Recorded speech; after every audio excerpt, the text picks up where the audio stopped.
అందుకే మిత్రులారా, ఎవరెన్ని మాట్లాడినా, ఎవరెన్ని విమర్శలు చేసినా, ఈనాడు విద్యాశాఖను ప్రక్షాళన చేసి విధ్వంసమైన విద్యా వ్యవస్థను వికాసం వైపు నడిపించాలి. కేజీ నుంచి పీజీ వరకు అద్భుతమైన విద్యను పేదలకు అందించాలి. విద్యనే కాదు, క్రీడలలో ప్రోత్సహించాలని ఈనాడు తెలంగాణ పబ్లిక్ స్కూల్లో నర్సరీ నుంచి 12th వరకు పెట్టుకున్నాం.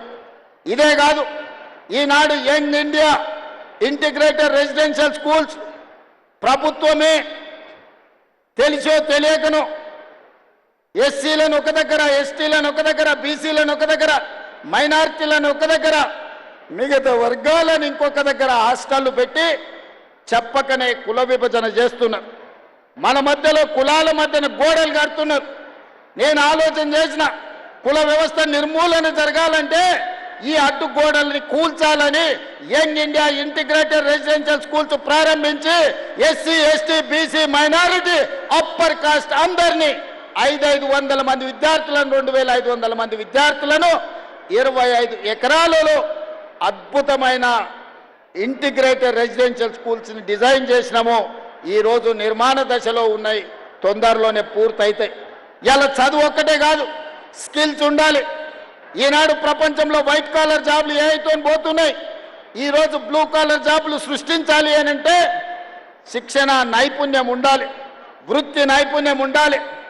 అందుకే ఈరోజు యంగ్ ఇండియా స్కిల్స్ యూనివర్సిటీని ప్రారంభించుకున్నాం. మన భారత్ ఫ్యూచర్ సిటీలోనే యూనివర్సిటీ తయారవుతుంది. డిసెంబర్ 9 నాడు ప్రారంభించుకోబోతున్నాం. ఇప్పటికే 1000 మందికి శిక్షణ ఇస్తే 1000 మందికి ఉద్యోగ ఉపాధి అవకాశాలు దొరికినాయి. అదే కాదు, ఇంతకుముందు నేను వస్తున్నప్పుడు స్పోర్ట్స్ గ్రౌండ్లో పిల్లలు కనిపించారు.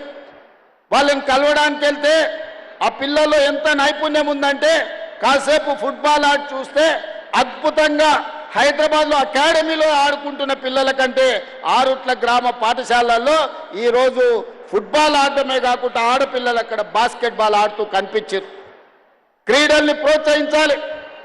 140 కోట్ల మంది జనాభా ఉన్న మనం ఒలింపిక్స్ క్రీడల్లో ఒక్క గోల్డ్ మెడల్ కూడా తేలేకపోతున్నాం.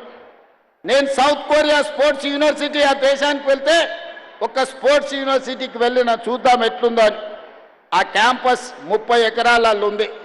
30 ఎకరాల క్యాంపస్లో చదువుకుంటున్న పిల్లలు ఆ దేశానికి 32 గోల్డ్ మెడల్స్ వస్తే ఆ సౌత్ కొరియా స్పోర్ట్స్ యూనివర్సిటీ ఒక్క క్యాంపస్ నుంచి 16 గోల్డ్ మెడల్స్ ఆ పిల్లలు సాధించింది. 30 ఎకరాలలో ఉన్న ఒక యూనివర్సిటీ 16 గోల్డ్ మెడల్స్ తీసుకొస్తే ఒక చిన్న దేశం తెలంగాణ రాష్ట్రం అంతా ఉన్న దేశం 32 గోల్డ్ మెడల్స్ తెస్తే, మిత్రులారా, మా యువ మిత్రులు, మా సోదరిమల్లు, మా చెల్లెళ్ళు, మా తమ్ముళ్ళు ఇక్కడ ఉన్నారు. మీరు ఆలోచన చెయ్యండి. 140 కోట్ల జనాభా ఉన్న ఈ దేశం ఈనాటి వరకు 75 సంవత్సరాల స్వతంత్ర భారతంలో ఒక్క గోల్డ్ మెడల్ తెచ్చుకోలేదంటే ప్రపంచ దేశాల ముందు తల దించుకోవాల్సిన పరిస్థితి దేశంలో ఉందా లేదా?